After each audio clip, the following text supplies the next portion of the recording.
जय गुरुदेव। प्रेमी भाई बहनों, आप सभी लोगों का स्वागत है जेएम भक्ति आध्यात्मिक जागरण चैनल में। आपको ले चलते हैं एक नई कहानी की ओर। एक राजा था, वो मूर्ति पूजा का घोर विरोध करता था। एक दिन एक व्यक्ति उसके राज दरबार में आया और राजा को ललकारा, हे राजन, तुम मूर्ति पूजा का विरोध क्यों करते हो? राजा बोला, आप मूर्ति पूजा को सही साबित करके दिखाओ, मैं अवश्य स्वीकार कर लूंगा।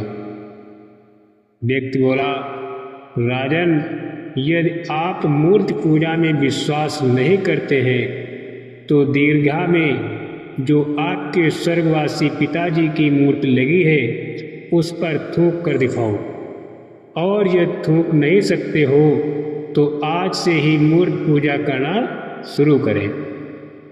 ये सुनकर राजा पूरी राजसभा में सन्नाटा छा गया।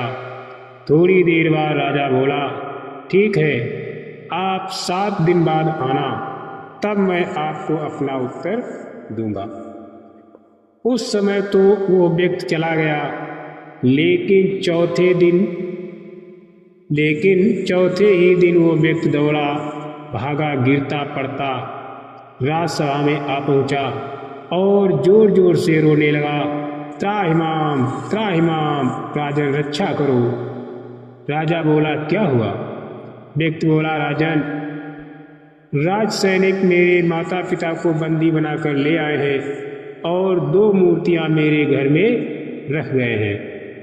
राजा बोला, हाँ, मैंने ही आपके माता पिता की मूर्तियां बनवाकर आपके घर में रखवा दी हैं। अब से आपके माता पिता हमारे बंदी रहेंगे और उन्हें खाने पीने के लिए कुछ न दिया जाएगा, लेकिन आप उनकी मूर्तियों की अच्छी प्रकार से सेवा करें, उन मूर्तियों को अच्छे से खिलाएं पिलाएं, नहलाएं धुलाएं सुलाएं, अच्छे अच्छे कपड़े पहनाएं। व्यक्ति बोला, राजन, वो मूर्तियां तो निर्जीव जड़ हैं, वो कैसे खा पी सकती हैं, और उन मूर्तियों को खिलाने पिलाने से मेरे माता पिता का पेट कैसे भरेगा? मेरे माता पिता तो भूखे प्यासे ही मर जाएंगे, कुछ तो दया कीजिए। राजा बोला, ठीक है, आप ये 10,000 स्वर्ण मुद्राएं ले जाएं और उन मूर्तियों के सामने और उनके सम्मान में रखने के लिए एक अच्छा सा महल भी बनवा दे। व्यक्ति बोला, मेरे माता पिता बंदी गृह में रह रहे हैं और उन मूर्तियों की सेवा करूं, ये तो महामूर्खता है। राजा बोला, हम देखना चाहते हैं कि आपके माता पिता की मूर्तियों की सेवा से आपके असली माता पिता की सेवा होती है या नहीं। व्यक्ति गिड़गिड़ा कर बोला, नहीं राजन, उन मूर्तियों की सेवा से मेरे माता पिता की सेवा नहीं हो सकती। राजा बोला, जब आप सर्वशक्तिमान सर्वव्यापक परमेश्वर की मूर्ति बनाकर पूजा करते हैं और उससे सर्वशक्तिमान सर्वव्यापक परमेश्वर की पूजा होना मानते हैं, तो अपने माता पिता की मूर्ति की सेवा से आपके माता पिता की सेवा क्यों नहीं हो सकती? अब वो व्यक्ति कुछ न बोला और दृष्टि भूमि पर गड़ा ली।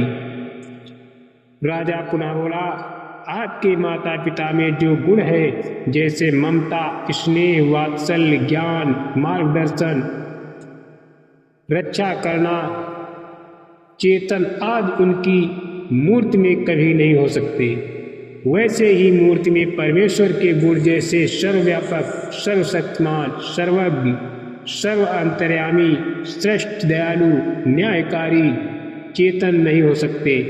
फिर ऐसी मूर्ति की पूजा करने का कोई लाभ नहीं। इसके बाद थोड़ी देर राजसभा में सन्नाटा रहा। वो व्यक्ति निरुत्तर हो चुका था। व्यक्ति बोला, मुझे क्षमा कर दे राजन, आपने मेरी आंखें खोल दी, मुझे मेरी गलती पता चल गई, अब मैं ऐसी गलती दोबारा नहीं करूँगा। अंत में राजा बोला, और हाँ, जैसे हम अपने कपड़ों को साफ करते हैं, गंदा नहीं होने देते, उनका सम्मान करते हैं, यादगार के लिए बनाए गए अपने पूर्वजों महापुरुष के चित्र और मूर्तियों को साफ रखने या नष्ट होने से बचाने का महत्व बस इतना ही है। जाओ, अपने माता पिता को सम्मान से ले जाओ। सत्य ही धर्म है, कर्म ही पूजा है।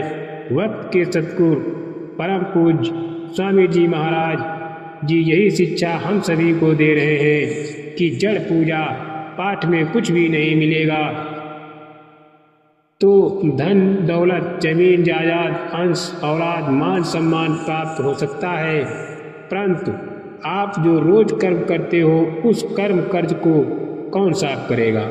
हमारी आत्मा की मुक्ति मोक्ष कौन करेगा? सिर्फ वो वक्त के सद्गुरु मौजूद रहते हैं।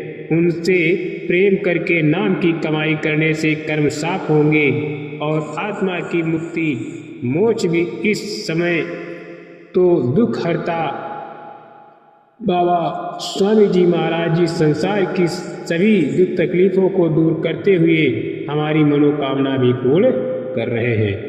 जय गुरुदेव।